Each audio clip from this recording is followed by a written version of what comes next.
If you can explain Lyzzie in one word, what would it be? I'd say Lyzzie is fearless.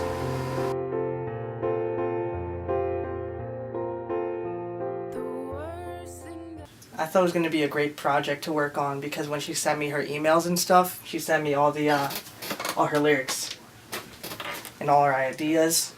Looked at all of them, every single one. Just became absorbed in them. Absolutely. And I knew it was going to be a great album.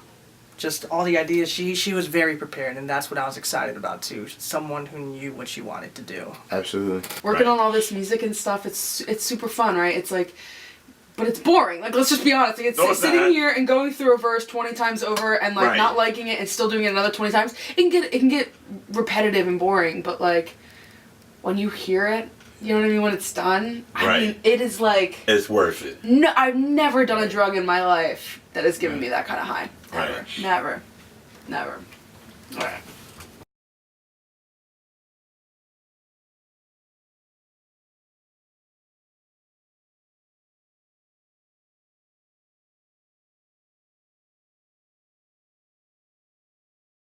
How was this session of recording Trouble? Inspiring. Why do you say that? It was just beautiful. I mean, I think I reached limits in my confidence with my voice that like I just don't know if I've ever hit before.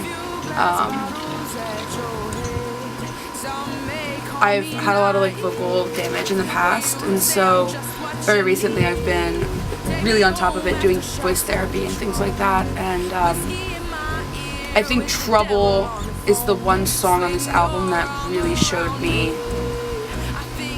just how far my voice can actually go. And everybody will see why when they hear that. But yeah, Yes, indeed.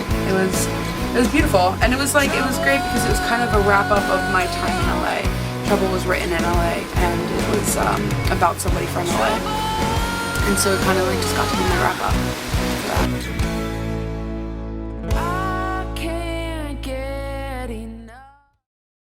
No, this is a song about letting somebody get away before you fuck their whole life up.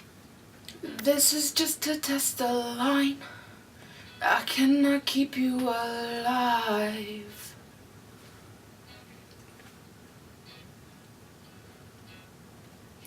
Is anyone drunk off this wine?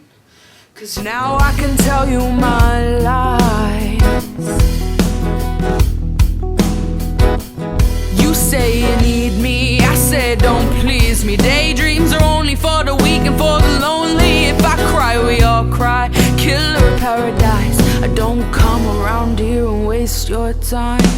I can't keep you down if I'm never around.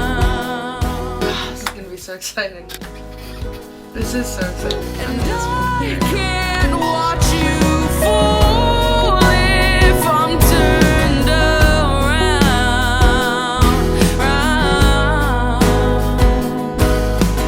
I wish you could see me and all that I've become.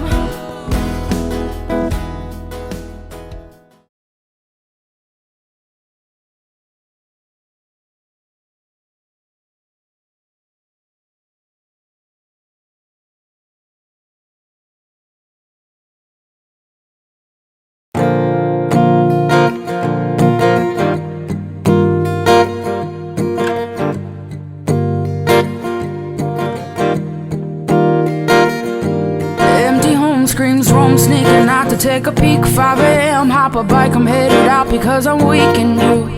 I think you needed me too. So now I'm sitting on the corner of Quick and Easy Street, smoking beaties with my buddy Zachariah, keeping peak. Sun was shining on our faces while we talked to moving places. Little I knew shit would follow. New city, little hollow, but what we did know is that our road ahead was cold. If we fought through the snow, it'd be worth our wait and gold. It'd be our wait and gold.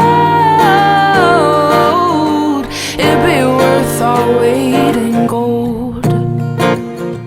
Now here I am, years past, who the hell more farther away? I cannot keep up with the days, it feels like a common mistake of mine. I'm always losing the time. So now I'm missing that corner. What's Zachariah about? Zachariah is about a friend of mine from high school. During one summer, we lived within like biking distance from each other, and I would bike myself to his house at like 5 in the morning, and we'd sit there and we'd smoke these little like mini cigarettes called beaties, and that's how we spent a summer together. Just waking up early and enjoying life. What's a must-have during your recording process? What are some of the things that you know have the to answer have? to that. Right. You know the I answer. do. I have to have Tootsie Rolls.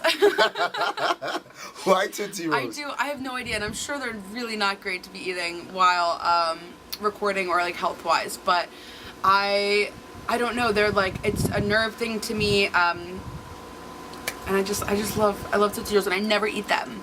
Yeah. I never eat Tootsie Rolls, and so it's like only when I'm like recording or working on music or like writing music, stuff like that. Like I eat Tootsie Rolls. Yeah. So that's like a must-have, and then obviously just like enough water to like hydrate a camel. If you could describe Lyzzie in one word, what would it be? Fearless. She's an artist that's wholeheartedly dedicated to her process. And you'll hear her talking about having fear and having skepticism about the world, but just the way she carries herself and endures that process, it looks like she's got total control all of the time.